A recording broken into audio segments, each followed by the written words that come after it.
네, 여러분 안녕하세요. 민법 연습 제7주 쟁점 정리 시작하도록 하겠습니다.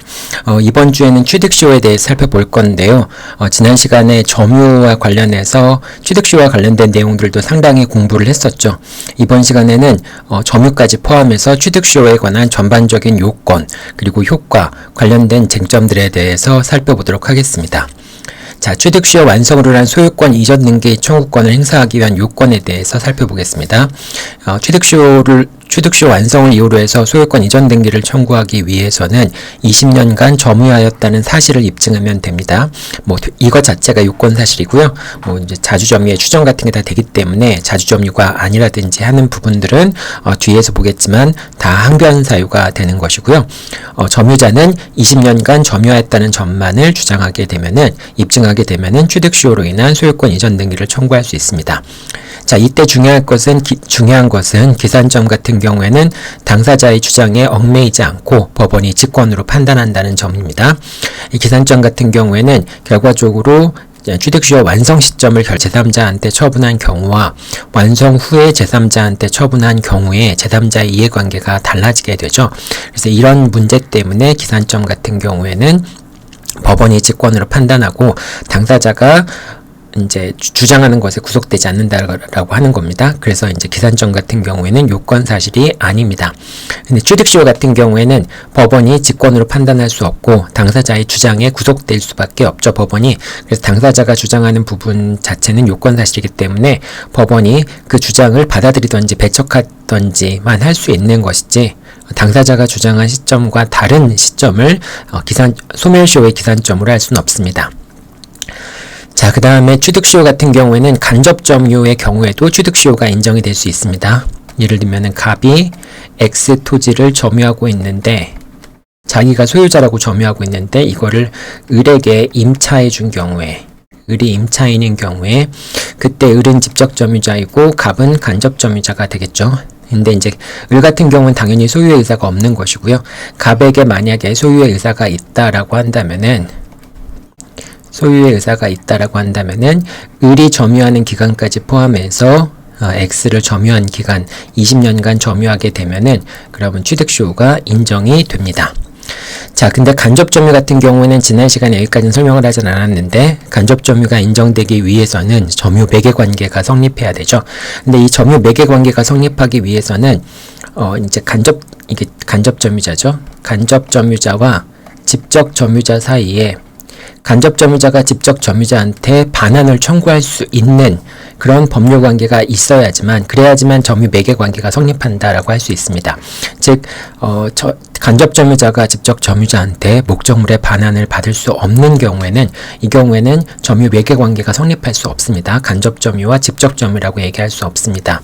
그래서 이것도 관련된 내용들 이번 판결 여러분들 살펴보기 바랍니다. 자, 그 다음에 등기부상 소유자의 변동이 없는 경우에는 원칙적으로 기산점은 아까도 얘기했지만은 법원이 직권으로 판단한다라고 얘기했지만은 등기부상 소유자의 변동이 없는 경우에는 현 시점으로부터 역산해서 20년간 점유한 사실이 인정되면 취득시효가 인정이 된다라고 볼 수 있습니다. 점유 승계된 경우에도 동일하다라고 볼 수 있습니다. 점유가 승계된 경우에도 등기부상 소유자가 변동이 없는 경우에는 현 시점으로부터 주장해서 20년간 역산을 해서 요 시점, 현 시점으로부터 20년 전 시점이 기산점이라고 얘기할 수 있겠죠. 이 기산점으로 삼아서 취득시효를 주장할 수 있습니다. 이거는 앞에서 얘기했던 것처럼 기산점이라고 하는 것은 요건 사실이 아니라 법원이 직권으로 판단한다라고 얘기했는데 당사자가 역산화해서 주장하게 되면은 결과적으로 당사자가 기산점을 선택할 수 있는 것처럼 보일 수 있는데 등기부상 소유자의 변동이 없는 경우에는 이해관계는 제3자가 없기 때문에 이런 경우에는 역산해서 이제 그 20년 전 시점을 기산점으로 해서 취득시효를 주장하는 것도 허용된다라고 얘기를 합니다. 자, 이것이 가능한 경우는 등기부상 소유자의 변동이 없는 경우에만 가능합니다. 만약에 그 저당권이 설정되었다든지 소유자의 변동은 없었는데 저당권이 설정되었다든지 무슨 뭐 담보물권, 용의물권이 설정되었다든지 그런 경우에도 역산에서 20년간 점유한 사실이 인정되면은 취득시효가 성립할 것인가 여부에 대해서는 사실 명확하게 나와 있는 뭐 판례라든지 또는 책에서의 논의는 없습니다. 그래서 여러분들이 일단 소유자의 변동이 없는 경우에 그런 경우에 뭐 이제 다른 제한물권이 설정되어 있는 경우와 상관없이 소유자의 변동이 없는 경우에는 역산에서 20년 전부터 그 20년간 점유한 사실이 인정되면은 취득시효가 완성될 수 있다. 이렇게 정리를 하면 되겠습니다.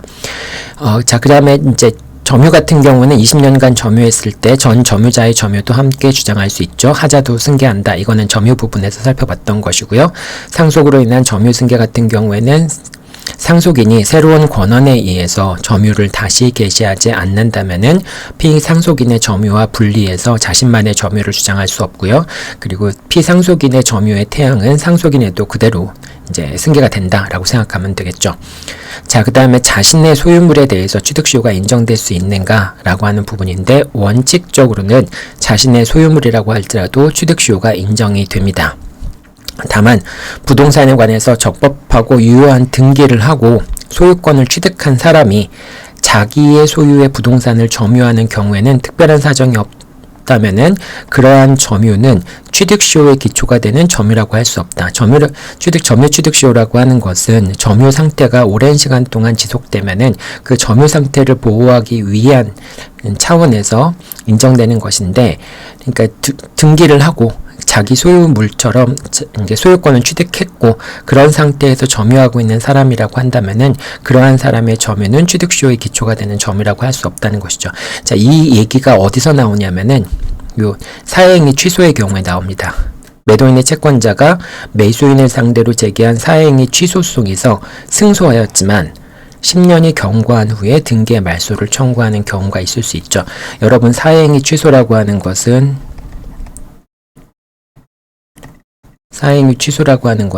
형성해소와 이행해소가 결합된 형태죠.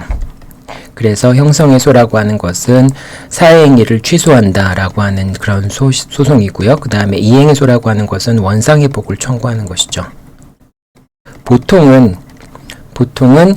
채권자가 사행위 취소송을 제기할 때는 형성해소, 사행위를 취소하고 그 목적물을 원상회복하라, 뭐 말소 등기 절차를 이행하라, 이런 식으로 형성해소와 이행해소를 결합해서 병합해서 청구하는 게 일반적인데, 그런데 이 두 가지를 분리해서 청구하는 것도 가능합니다. 그래서 먼저 사행위를 취소한 다음에 그 다음에 나중에 사행위 취소해소에서 승소한 다음에 그 다음에 원상회복을 청구하는 것도 가능합니다.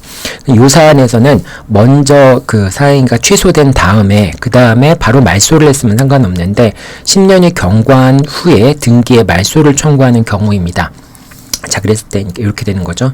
갑이 채권자, 을이 채무자, 그 다음에 병이 수익자, 이렇게 돼 있는데, 자, 이 채무자 소유의 X를 이제 병한테 처분했을 때, 요 매매가 사행위가 되는 거죠. 그래서 채권자가 요 사행위를 취소를 했는데, 그냥 바로 병의 등기를 말소하는 청구해소를 제기한 게 아니라 그냥 취소만 한 다음에 10년쯤이 경과해서 갑이 병을 상대로 해서 이제 그 사행위 취소에 따른 등기의 말소를 청구하는 경우입니다. 이때 이제 병이 등기부 취득시효를 주장할 수 있느냐라고 하는데, 이때의 병의 점유는 취득시효의 기초가 될 수 있는 점유가 아니다. 왜냐하면 병이라는 사람은 소유권을 완전하게 취득해서 등기도 이전 받았고, 그래서 이제 그 소유자로서 점유하고 있는 자이기 때문에 이런 사실 상태를 보호해야 될 그런 필요성이 있지 않다라고 볼 수 있겠죠. 그렇기 때문에 이와 같은 병과 같은 사람이 목적물을 점유하고 있는 그런 경우에는 병의 점유는 취득시효의 대상이 될 수 있는, 기초가 될 수 있는 점유는 아니라고 합니다. 그래서 이제 등기부 취득시효를 주장할 수 없는 그런 사안이 되는 것이죠. 자, 이런 사안도 여러분들 요거 잘 이해해 둬야 되겠죠. 시험 문제 종종 나오는 그런 사안입니다. 자, 자기 소유물에 대해서 취득시효가 인정이 될 수 있는가라는 쟁점과 관련해서 원칙적으로는 되지만은 완전한 권리를 취득해서 소유자로서 목적물을 점유하고 있는 경우에 이런 사행위 취소송에서 수익자처럼 이렇게 권리를 완전히 취득한 경우에는 취득시효가 인정되지 않을 수도 있다. 취득시효의 기초가 되는 점유가 인정되지 않을 수도 있다. 라고 생각하면 되겠습니다.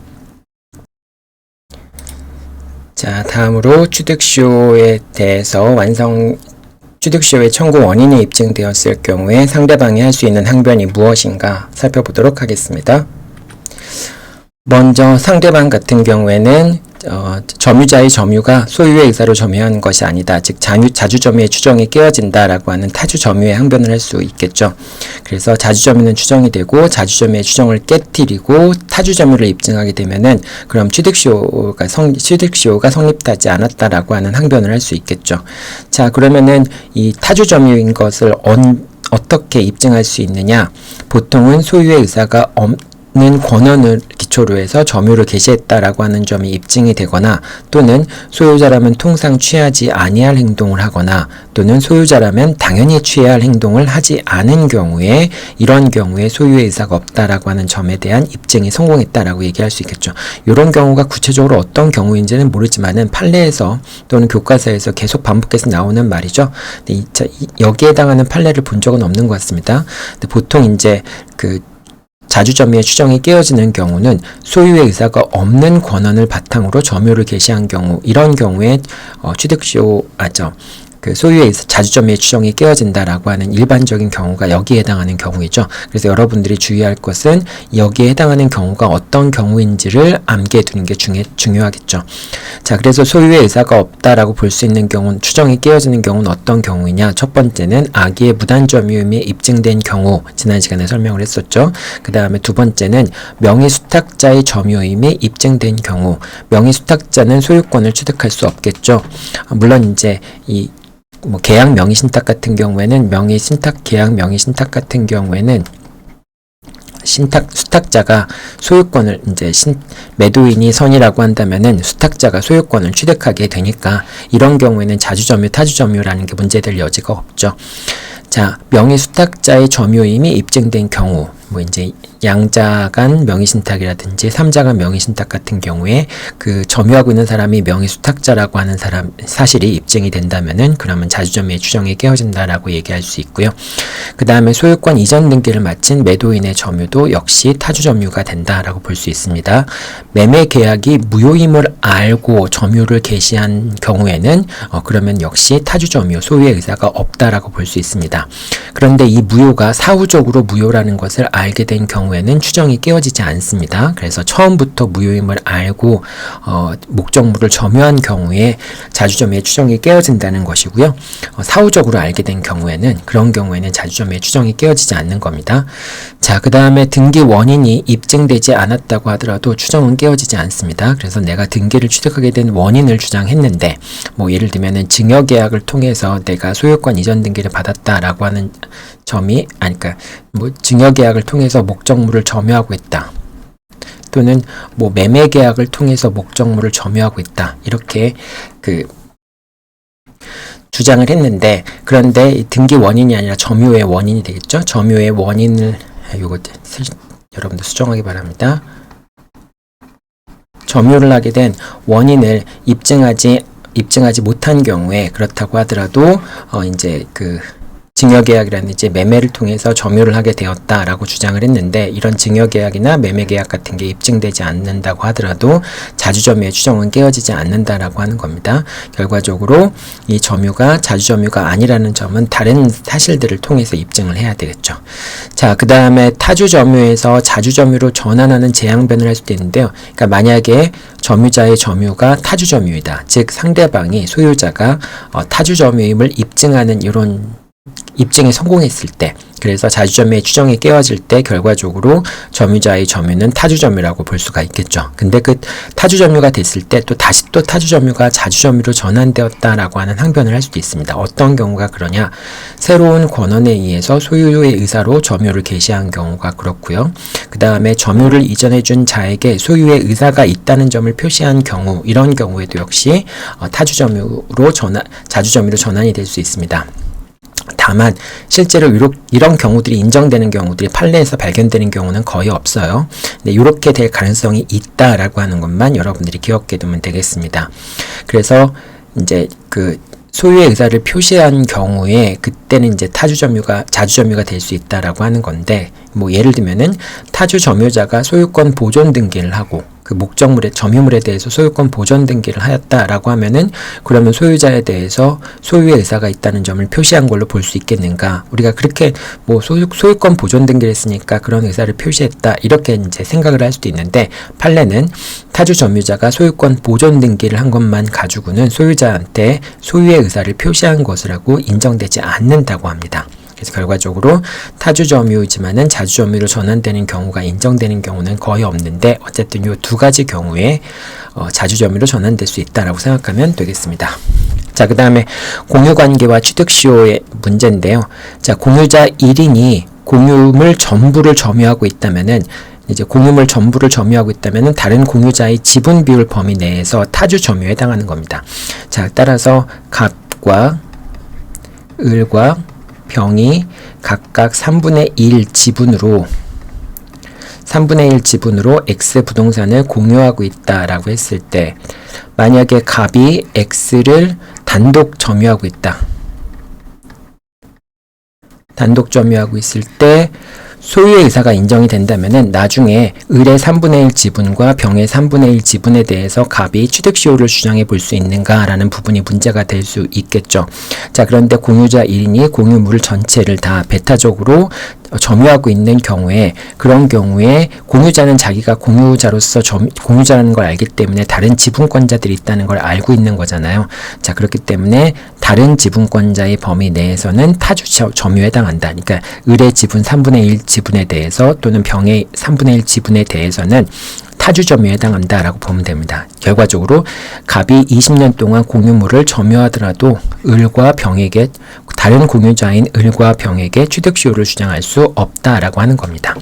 다만 이제 갑을병이 X 토지를 소유하고 있는데, X 토지를 이렇게 3등분해서 갑은 여기를 점유하고 을은 여기를 점유하고 병은 이렇게 점유하는 경우 생각해 볼 수 있겠죠. 요거는 한 필지의 토지인데, 한 필지의 토지를 공유하고 있는데 각각의 3분의 1 지분만큼 토지를 나누어서 각각의 부분을 점유하는 경우가 있겠죠. 이걸 이제 구분소유적 공유라고 얘기를 하죠. 구분소유적 공유 같은 경우에는 상호 명의신탁이라고 얘기를 하는데, 어쨌든 갑은 자기가 소유하고 있는, 자기가 점유하고 있는 이 부분에 대해서는 자주점유라고 볼 수 있습니다. 소유의 의사로 점유하는 것으로 볼 수가 있습니다. 자, 그 다음에 나중에 이제 갑이 이 부분을 점유하고 있다라는 걸 이유로 해서 자신의 취득시효를 주장할 수 있겠죠. 자, 그 다음에 공유 토지가 분할되어, 이제 공유물 분할이 아닌 그냥 공유 토지가 분할될 수도 있겠죠. 토지가 분할되는 일은 많이 있으니까. 공유 토지가 분할된 토지에 각 공유자들의 지분 소유권 이전 등기가 맞춰진 경우, 이제 이렇게 되는 겁니다. 이제 하나의 토지가 있었는데 이 토지가 두 개로 나뉘면서, 그러면서 요 각각의 토지에 대해서 갑, 을, 병, 이 토지에 대해서도 갑, 을, 병, 이렇게 이제 나뉘는 것라고 생각해 볼 수 있겠습니다. 자, 이런 경우에 공유물 분할을 통해서 점유하고 토지가 다른 소유자의 단독 소유가 된 경우, 공유물 분할을 통해서 그 점유하고 있는 토지가 여기가 좀 많이 빠졌네요. 공유물 분할을 통해서 점유하고 있는 토지가 다른 공유자의 단독 소유자가 된 경우. 자, 여기서 이제 아까 얘기했지만 이 부분은, 여기서 이걸 볼 때는 갑의 점유잖아요. 갑이 자기 소유물로 점유하고 있는데 이게 나뉘면서 갑을 병에 3분의 1 지분씩 소유한 것으로 되고, 또 이 다른 한쪽, 이걸 A 부분, 이걸 B 부분이라고 할게요. B 토지 부분도 갑을 병으로 나뉘어서 이렇게 지분 등기가 돼 있는 그런 경우에, 그럴 때 만약에 분할이 되었는데 요 갑이 소유하고 있는 부분이 다른 제3자, 뭐 병한테 귀속이 되었다, 이렇게 될 수도 있겠죠. 공유물 분할을 해보니까 갑이 소유하고 있는 부분을 갑이 점유하고 있는 부분을 갑한테 주면 좋을 텐데, 갑이 점유하고 있는 부분을 병한테 소유권을 주는 식으로 공유물 분할이 성립됐다라고 하는 경우에 결과적으로 갑은 다른 소유자의 그 목적물을 점유하고 있는 것으로 볼 수 있겠죠. 자, 이런 경우에는 다른 공유자의 단독 소유가 된 경우에는, 이런 경우에는 이 갑의 점유는 타주 점유, 원래 자기 소유물이라고 생각하고 점유를 하고 있었는데 공유물 분할에 의해서 다른 소유자의 소유가 된 경우에는, 그때는 이제 공유물이 분할이 된 거니까, 공유물 분할은 모든 공유자들이 참여해야 되거든요. 필수적 공동소송이기 때문에 모든 공유자들이 참여해서 이제 그 공유물을 분할하게 되는데, 그렇게 해서 이제 어쨌든 타인에게, 다른 공유자에게 자신이 점유하고 있는 부분이 귀속이 된다면은, 그러면은 갑이 요 부분을 점유하고 있을 때, 이 부분이 소유권이 병한테 귀속됐다면은, 갑이 점유하고 있는 이 부분은 타인 소유다. 이제 자신 소유의 의사로 점유한 것이 아니라 타주 점유다라고 생각하면 되겠습니다.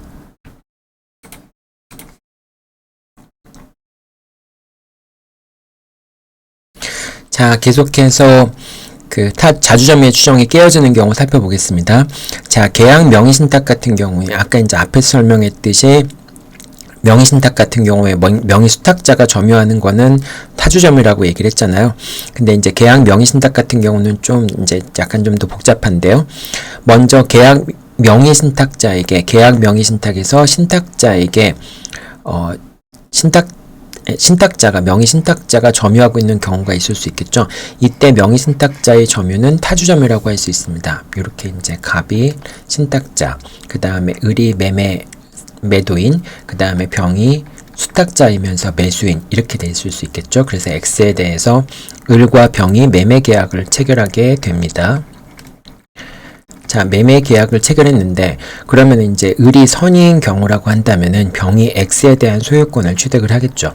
근데 보통은 이제 갑이 을한테 목적물을 인도하라라든지 그런 약정은 명의신탁 약정에 부속하는 약정이기 때문에 무효이지만은, 근데 어쨌든 병이 자발적으로 목적물을 갑이 점유하도록 하는 경우를 생각해 볼 수 있겠죠.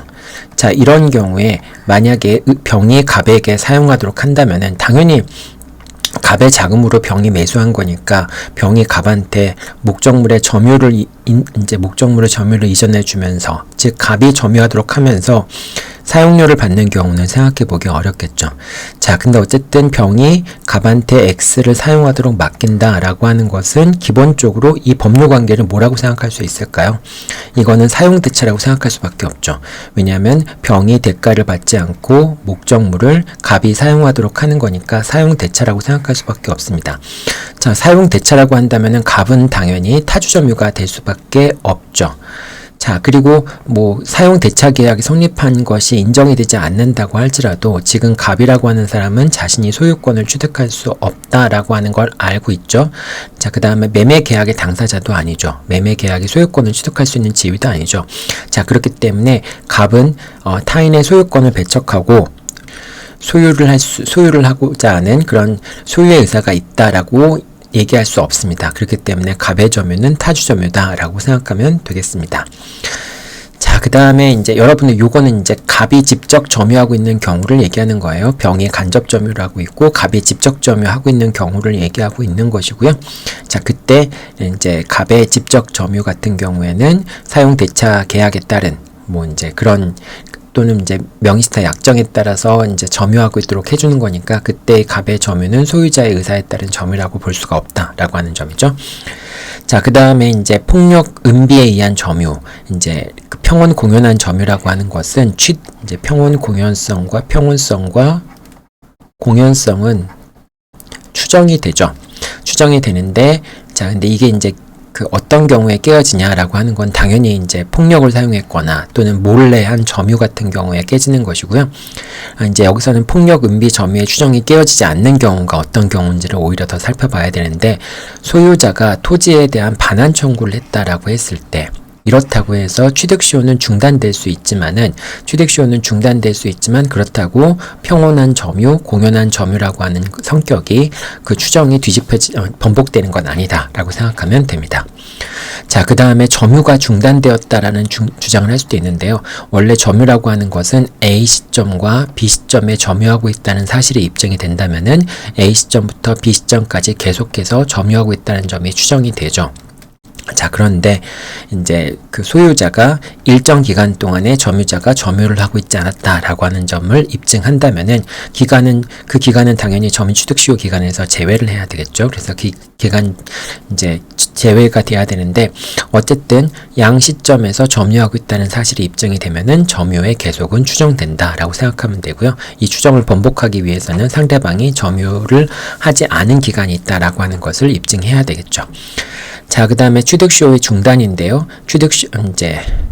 여러분들 아까 토지 소유권의 반환을 청구하는 경우에는 평원 공연성에는 영향을 미치지 않지만은 시효가 중단될 수 있겠죠. 자, 취득시효 기간 중에 소유자가 소유권을 처분하더라도 그것은 시효 중단 사유는 되지 않습니다. 이거는 상대방에 대해서 이제 뭐 시효 중단 사유를 할 수 있는 거 재판상 청구를 했다든지 뭐 그런 경우에만 시효가 중단이 되는 것이고요. 이걸 처분했다고 해서 시효 중단 사유가 되는 건 아닙니다.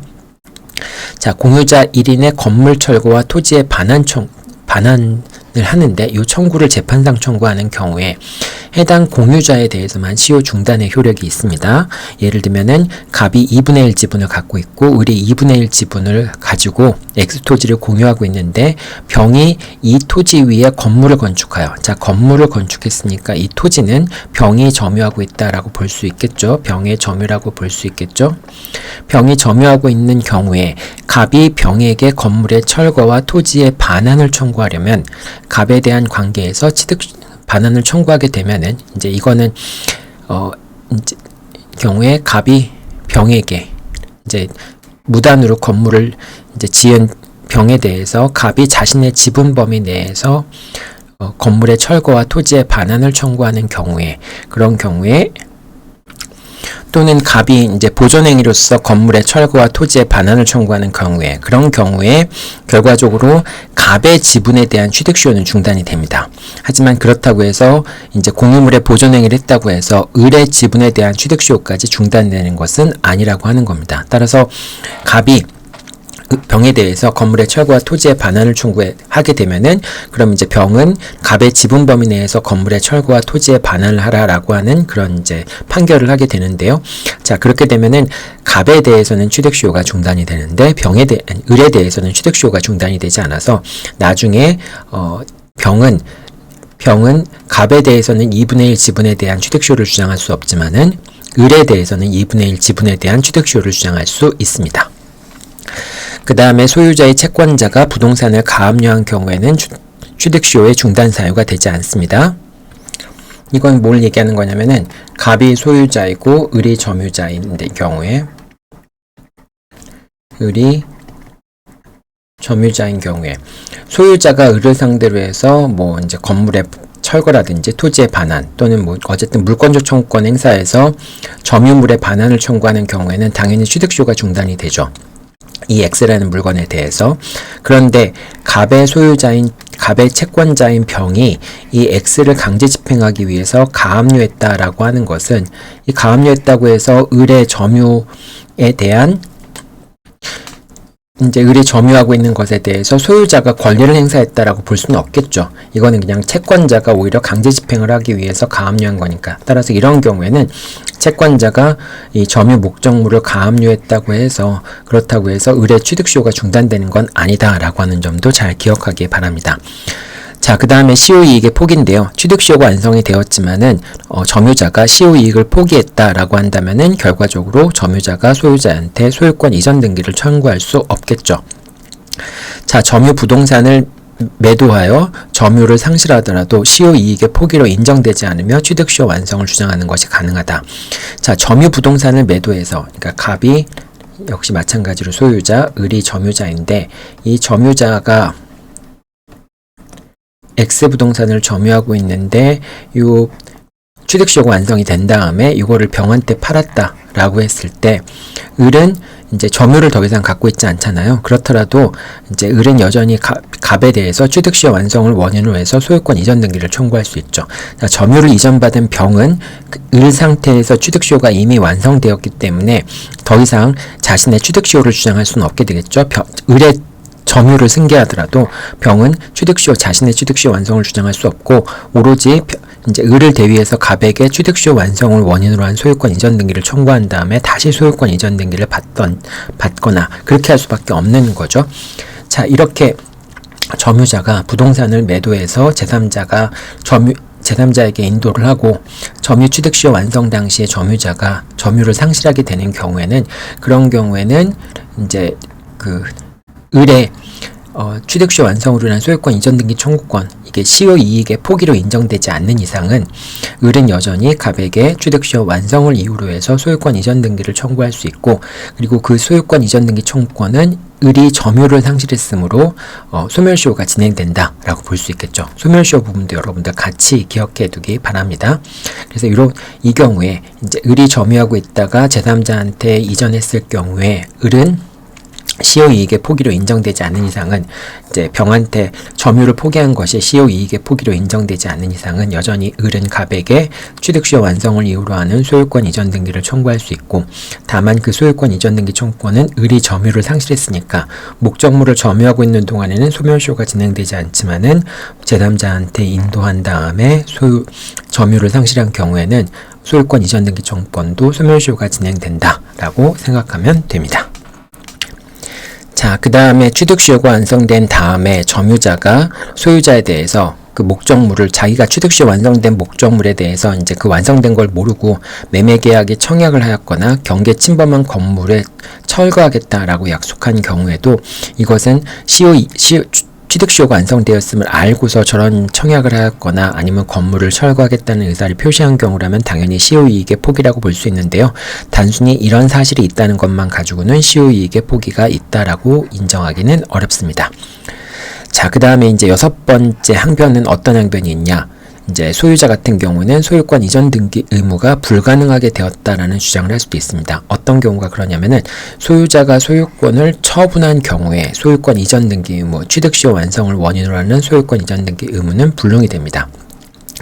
다만 예외적으로 제3자가 반사회 질서의 법률행위가 되는 경우에는, 즉 제3자가 이제 그 소유자의 배임행위에 적극 가담한 경우에, 그런 경우에는 반사회 질서의 법률행위가 됐기 때문에 결과적으로 소유자가 여전히 소유권을 갖고 있는 경우가 생길 수도 있습니다.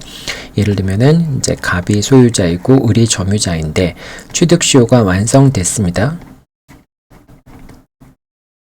취득시효가 완성되었는데, 완성된 후에 이제 을이 소유권 이전 등기를 청구해야 되는데 갑이 X 부동산을 이제 병한테 처분한 경우에, 그럼 병은 취득시효 완성 사실을 알았는지 여부와 상관없이 소유권을 취득하게 됩니다. 선의 악의와 상관없이 소유권을 취득하게 되죠.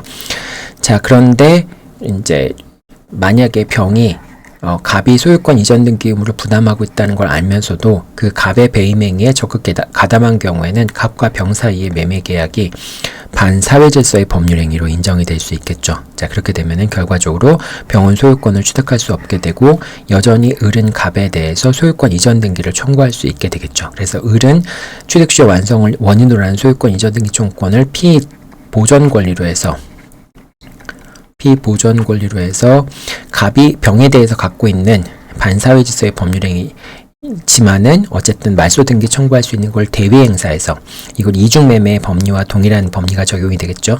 대위행사에서 병의 등기를 말소한 다음에 그 다음에 다시 또 취득시효 완성을 원인으로 해서 을이 갑을 상대로 해서 소유권 이전 등기를 청구하는 식으로 문제가 해결이 되겠습니다. 자, 그 다음에 이제 취득시효 완성 전에 설정된 가등기에 기해서 본등기가 이루어진 경우. 자, 이제 취득시효 완성 전에, 이 취득시효 완성 시점인데 완성 전에 가등기가 돼 있었고, 그 취득시효 완성 후에 본등기가 이루어진 경우에, 자, 원칙적으로 완성 이후에 이 본등기가 없었다면은, 만약에 점유자가 소유권 이전 등기를 해버렸다라고 한다면 오히려 이 가등기는 말소가 돼야 되는 겁니다. 왜냐하면 취득시효 완성 전에 있었던 처분행위이기 때문에 이 가등기가 말소가 돼야 되는 건데, 만약에 완성된 후에 가등기에 기초해서 본등기가 있게 되면은 이때의 본등기, 가등기에 기한 본등기에서 물권 변동의 효력은 본등기 시점에 발생을 하죠.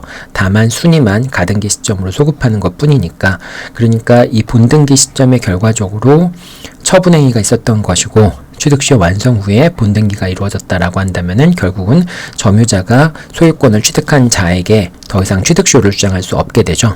자, 그래서 이런 경우에는 소유권 이전 등기 청구권이 불능이 된다라고 하는 점입니다.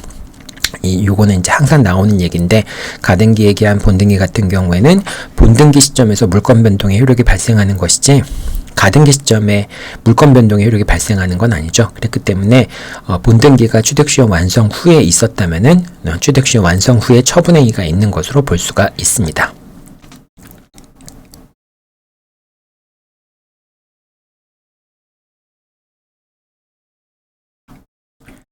자, 다음으로 이제 불능이 되는 경우에 대한 예인데요. 유효한 명의신탁에서 취득한, 명의신탁 같은 경우도 예외적으로 유효한 경우들이 있죠. 그 명의신탁에서 취득시효 완성 후에 명의수탁자가 명의신탁계약의 해지를 원인으로 해서 명의신탁자에게 소유권 이전 등기를 한 경우, 그러니까 갑이 소유자이고요. 그 다음에 을이 점유자인 경우가 있겠죠. 자, 갑이 소유자인데 갑은 사실상 명의수탁자입니다. 자, 그리고 명의신탁자가 있겠죠. 자, 갑이 대외적으로는 이제 갑이 소유자가 되겠죠. 명의신탁이 유효한 경우에 대외적으로는 갑이 이제 소유자가 되는 거니까 갑이 소유자인데 그 토지를 을이 이제 점유하고 있는 겁니다. 을이 점유하고 있는 상황에서 20년이 경과해서 취득시효가 완성이 되었어요. 취득시효가 완성이 되었는데, 취득시효가 완성이 된 다음에 이제 갑과 이제 명의수탁자가 병이라고 합시다. 명의신탁자가 갑과 병 사이에 명의신탁 계약을 해지를 하고 갑이 X 부동산에 대한 소유권을 병한테 이전해 준 겁니다. 자, 이렇게 되면은 대외적으로는 갑에서 병한테 소유권이 이전된 거라고 볼 수 있겠죠. 따라서 취득시효가 완성된 다음에 명의신탁 계약이 해지가 되고 병의 이름으로 소유권 이전 등기가 있게 되면은 결과적으로 취득시효 완성 후에 처분행위가 있는 걸로 볼 수 있기 때문에, 그래서 더 이상 을은 병에 대해서 취득시효를 주장할 수 없게 된다라고 하는 겁니다. 자, 이와 같이 소유권을 상실하게 되는 경우에는, 즉 취득시효 완성 후에 처분행위가 있는 경우에는 더 이상 점유자가 소유자에 대해서 소유권 이전 등기를 청구할 수 없는데, 그런데 다시 이제 점유자는 재양변 사유를 할 수 있는 경우들이 있습니다. 뭐 예를 들면은 소유자가 소유권을 상실했다가 다시 소유권을 취득하는 경우에는 여전히 소유권 이전 등기가 가능하다라고 생각할 수 있습니다. 이거는 불능이 아니기 때문에 그래서 결과적으로 소유자가 소유권 이전 등기해주는 의무를 이행할 수 있다, 이렇게 이제 주장할 수도 있습니다. 다만 이제 소유자의 상속인이 새로운 권한에 의해서 소유권을 취득한 경우에는 소유자의 상속인이 여전히 취득시효 완성으로 인한 소유권 이전 등기 의무를 부담하고 있더라도 그 상속인이 새로운 권한에 의해서 소유권을 취득하였다면 여전히 불능이라고 할 수 있습니다. 요거와 좀 다른 거죠. 원칙적으로 이제 소유권을 다시 취득하게 되면은 이거는 소유자가 소유권 이전 등기를 해줄 수 있는 상황이기 때문에 불능이 아니라고 볼 수 있는데, 예외적으로 소유자의 상속인이 소유권 이전 등기 의무도 상속을 그렇지만은 자신이 새로운 권한에 의해서 목적물의 소유권을 취득한 경우라고 한다면은 그런 경우에는 여전히 불능 상태가 유지된다라고 볼 수 있습니다. 자, 그다음 또 하나의 항변 사유가 있는데요. 취득시효가 불능이 됐지만은 소유권 이전 시점을 기산점으로 해서 2차 취득시효를 주장하는 것도 가능합니다.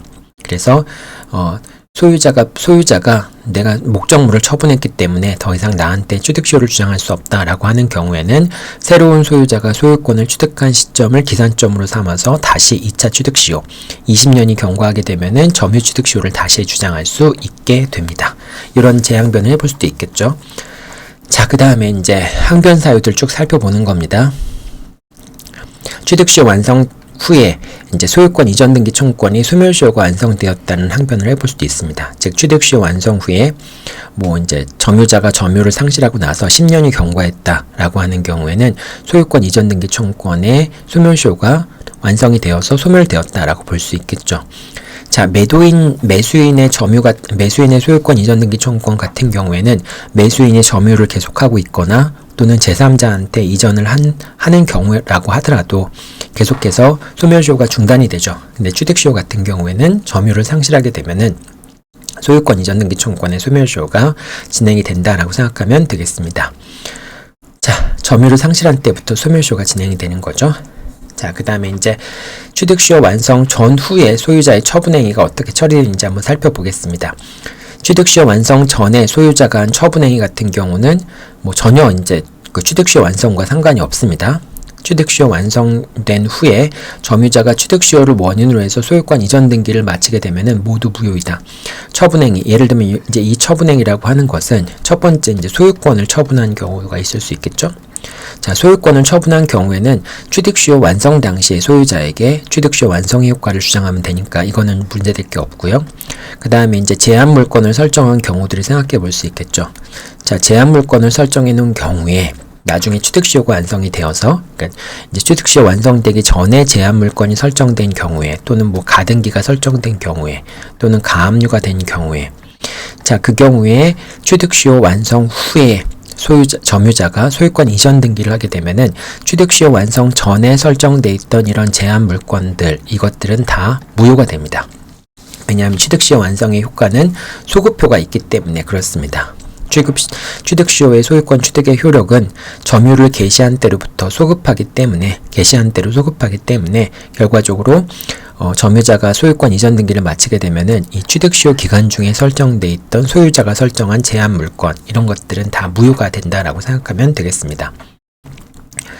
자, 다만 이제 취득시효가 완성되어서 소유권 이전 등기를 하게 되면은 이런 가등기나 제한등기, 뭐 이런 이제 제한물권 이런 것들이 다 무효가 된다는 것이고요. 점유자가 소유권을 취득하기 전에, 즉 소유권 이전 등기를 하기 전까지는 여전히 유효하다라고 볼 수가 있겠죠. 그래서 아까도 앞에도 설명을 했지만은 요 가등기의 기초에서 나중에 본등기를 먼저 해버리게 되면은 이거는 취득시효 완성 후에 처분행위가 되어서, 그래서 제3자는 적법하게 소유권을 취득하게 되고요.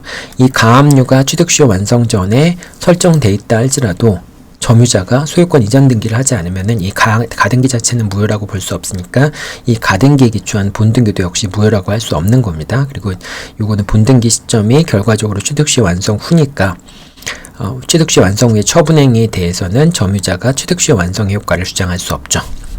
자, 그 다음에 지금 설명한 내용이죠. 취득시효 완성 후에 소유자가 한 처분행위 같은 경우에는 점유자에 대한 관계에서 유효합니다. 그리고 소유자가 취득시효 완성 사실을 알고서 처분한 경우에는 다만 불법행위가 성립할 수 있습니다. 여기서 중요한 거는 취득시효 완성 사실을 알면서라고 하는 건데, 이제 여러분들이 판례를 볼 때는 어떤 경우에 소유자가 취득시효 완성 사실을 알았느냐라고 하는 부분에 대해서 이제 판례들 여러 가지 살펴보면은 소송을 제기했다고 해서 반드시 소유자가 취득시효 완성 사실을 안 것이라고 인정되는 건 아닙니다.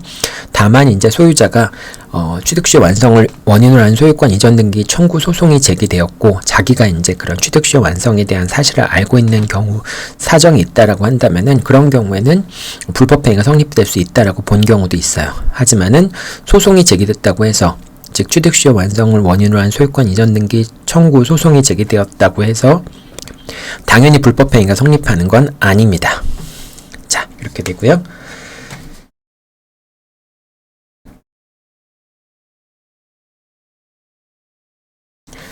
자, 그 다음에 이제 손해배상 취득시 완성 후에 이제 소유자가 처분행위 했을 경우에 그 손해배상과 부당이득 관계들이 어떻게 되는지 한번 살펴보겠습니다. 첫 번째, 취득시효가 완성된 사실을 알았거나 알 수 있었으면서 소유자가 처분행위를 한 경우에는 불법행위가 성립할 수 있습니다. 자, 그 다음에 취득시효가 완성된 후에 설정된 근저당권이 있을 때, 이건 당연히 취득시효 완성 후에 처분행위니까 이 근저당권에 대해서 점유자가 취득시효 완성의 효과를 주장할 수 없죠. 따라서 이제 점유자는 저당권에 부담이 있는 소유권을 취득할 수밖에 없게 됩니다. 자, 그런데 이 근저당권의 피담보 채무가 변제되지 않아서 근저당권이 실행되는 경우에 그 경매를 막기 위해서 점유자가 대신 근저당권의 피담보 채무를 변제하는 게 있을 수 있겠죠. 자, 이 경우에 점유자는 자기가 부담한 채무가 아닌데 그 채무를 대신 갚았으니까 소유자한테 구상권을 행사할 수 있지 않을까.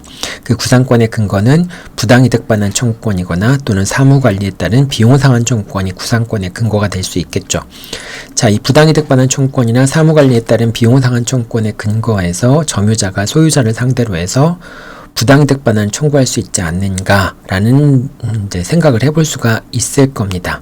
자, 그런데 요거를 판례가 점유자는 지금 소유자는 소유권을 상실한 사람이잖아요. 그리고 점유자는 소유권을 취득한 사람이고 그 자신이 취득한 소유권을 지키기 위해서 근저당권의 피담보 채무를 변제한 것이기 때문에 그렇기 때문에 점유자는 이제 소유자에 대해서 구상권, 부당이득이 있다라고 할 수 없고요. 이제 손실 자체가 없다라고 보는 것이죠. 그 다음에 사무관리라고 하는 건데 이 근저당권을 말소해야 되는 것은 점유자의 사무관리이기 때문에 타인의 사무를 처리한 걸로 보지 않아서 사무관리에 따른 비용상환증권도 인정되지 않는 겁니다. 그래서 결과적으로 이제 점유자가 근저당권의 피담보 채무를 변제하더라도 부당이득 반환이나 사무관리에 따른 비용상환 청구가 허용되지 않는다라고 생각하면 되겠습니다. 이제 여러분들 이거는 어떤 거와 형평성을 맞게 생각하면 되냐면은 취득시효가 완성된 다음에 소유자가 그걸 매도했을 때 모른 상태에서 매도하면은 그거는 당연히 그 제3자가 소유권을 취득하고 점유자는 더 이상 소유권 이전 등기를 청구할 수 없잖아요. 그리고 거기에 대해서 불법행위 책임을 물을 수도 없는 거예요. 원칙이죠. 이제 알았거나 알 수 있었던 경우에 매도했을 경우에 불법행위 책임을 물 수 있는 거니까.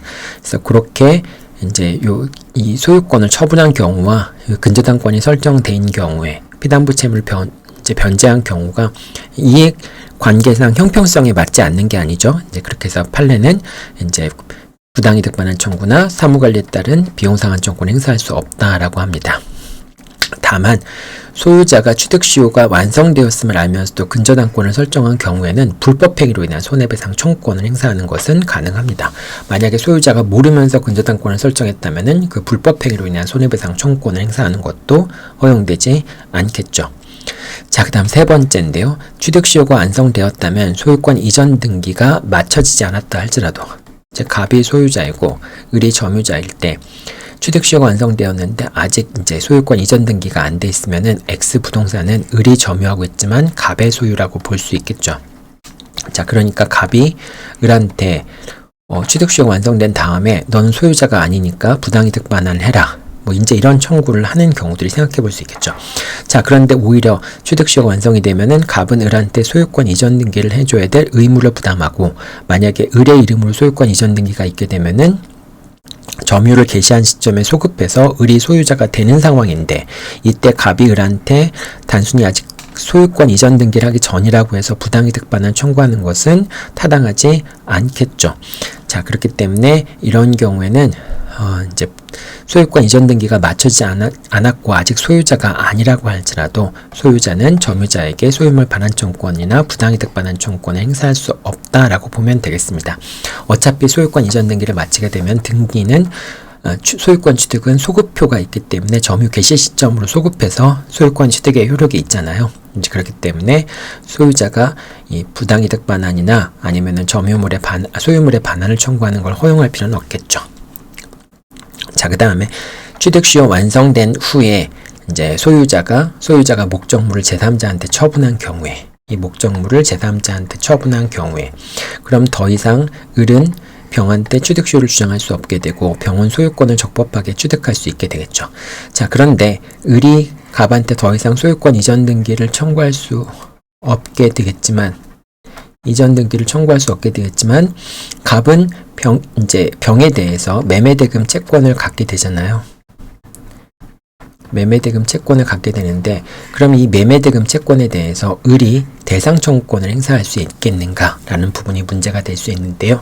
자, 이때는 갑이 처분했을 때 이제 을이 권리를 주장하거나 그러니까 점유자가 권리를 주장하거나 등기 청구권을 행사한 경우에 권리를 취득시효 완성을 이유로 해서 권리를 주장하거나 권리를 주장했다는 얘기는 결국은 뭐 등기 청구권을 행사했다는 것 대부분의 경우에는 소유권 이전 등기를 청구한 것이 되겠죠.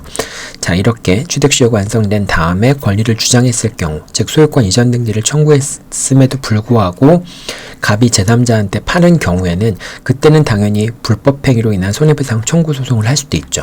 하지만 을은 손해배상을 청구하지 않고 이 매매대금 채권에 대해서 대상 청구권을 행사할 수도 있습니다. 자, 그 다음에 이제 등기부 취득시효 한번 살펴보죠. 등기부 취득시효 같은 경우에는 10년이죠. 10년이지만은 이제 선의 무과실로 하는 요건들이 조금 더 강화가 됩니다. 즉 등기부상 소유자로 돼 있는 사람이 소유의 의사로 평원 공연하게 점유할 뿐만 아니라 선의 무과실로 점유하게 되면은 10년간 점유하는 경우에 소유권을 취득하게 됩니다. 자, 여기서 소유의 의사와 평온, 공연, 선의까지는 다 추정이 되는데 무과실 같은 경우는 추정이 되지 않는다라고 얘기를 합니다. 그래서 무과실이라고 하는 것은 점유를 취득한 것에 대한 무과실, 즉 소유자가 될 수 없는 다는 점을 알면서도 이제 점유를 취득한 것에 대해서, 그러니까 점유의 취득에 대해서 무과실, 점유를 취득할 수 없는 상황이다라고 하는 것에 대해서 과실이 있는지 여부에 따라서 판단하는 겁니다. 자, 양도인에게 처분 권한이 없음을 알았거나 알 수 있었다면은 그럼 과실이 인정되어서 등기부 취득시효가 인정되지 않습니다. 자, 그 다음에 이 등기부 취득시효의 등기 같은 경우에는 당연히 유효한 등기일 필요가 없죠. 유효한 등기라고 한다면은 소유권을 취득하니까 더 이상 뭐 등기부 취득시효를 주장할 이유가 없겠죠. 자, 그렇게 등기는 유효한 등기일 필요는 없지만은 최소한 형식적인 유효 요건은 갖춰야 됩니다. 그래서 관할 위반 등기나 또는 중복 등기 같은 경우이기 때문에 무효인 경우에는 등기부 취득시효가 인정되지 않습니다. 그리고 여기는 설명이 지금 안 나와 있는데 이 등기도 역시 등기의 승계도 가능합니다. 예를 들면 갑이 X의 소유자인데 을이 뭐 5년 동안 점유하면서 등기부상 소유자로 기재가 돼 있고, 그 다음에 병이 또 5년 동안 등기부상의 소유자로 기재가 되었을 때는 이 등기 기간을 서로 합산하는 것도 가능하다라고 생각하면 되겠습니다. 자, 그 다음에 지금까지 설명한 것들은 취득시효 자체가 청구 원인이 돼서 문제 취득시 완성을 원인으로 해서 소유권 이전 등기를 청구하는 경우에 그때 이제 청구 원인과 항변 사유, 그리고 그거에 따라서 뭐 이제 부당이득 관계 등 조정에 관한 것들을 살펴봤는데요. 취득시효 항변 자체가, 완성 자체가 항변 사유가 되는 경우가 있습니다. 예를 들면은 갑이 을이 이제 X를 점유하고 있으니까 갑이 을에게 X의 소유권의 기초에서 반환을 청구하는 경우에 그때 을이 항변할 수 있는 거는 이제 점유의 권한이 있으면은 그런 목적물을 반환하지 않아도 되잖아요. 그때 을이 주장할 수 있는 것이 취득시효가 완성되었다라고 하는 걸 주장한다면은 갑은 을한테 소유권에 기초한 반환 청구권 행사할 수 없습니다. 아까 여기서 봤었죠? 소유물 반환 청구권 행사할 수 없다라고 하는 거. 이제 그거는 이제 결과적으로 점유의 권한이 인정되기 때문에 그런 것이라고 볼 수 있겠죠. 그래서 이렇게 되면은 갑이 소유권에 기초한 213조에 기초한 이제 소유물 반환청구권 행사하게 되면은 을이 점유취득시효가 완성되었음을 주장을 하게 되면은 결과적으로 점유취득시효라고 하는 것은 소유권 이전 등기 청구권을 배척하는 그런 항변 사유가 된다라고 볼 수 있겠죠. 자, 이렇게 이제 이렇게 되면은 이제 그 취득시효에 대해서 갑이 재항변하는 거는 다시 이제 항변하는 것은 이제 이게 취득시효 청구 원인이 되고 여기 항변이 되면은 그 타주점이라든지 이런 주장들은 재항변이 되는 것이 되겠고요. 뭐 소유권을 상실했다라고 하는 것도 재항변 사유가 되는 것이고, 거기에 대해서 이제 이 취득시효에서는 재항변이었던 사유들이 다시 재재항변이 되는 것이 되겠죠. 그렇게 이제 한 단계 더 들어간다라고 생각하면 되겠습니다. 자, 이번 주에는 취득시효에 관련된 내용들을 쭉 살펴봤는데요. 여러분들 이제 취득시효 문제들 이제 막상 문제로 나오게 되면 상당히 어렵습니다. 그래서 이 부분은 충분히 예습해서 여러분들이 다음 이제 시험 수업 시간에 보는 시험은 조금 진짜 시험처럼 한번 그 중간 시험도 전 시험이니까요. 열심히 좀 준비해서 시험 보기 바랍니다. 네, 여러분들 수고 많았습니다.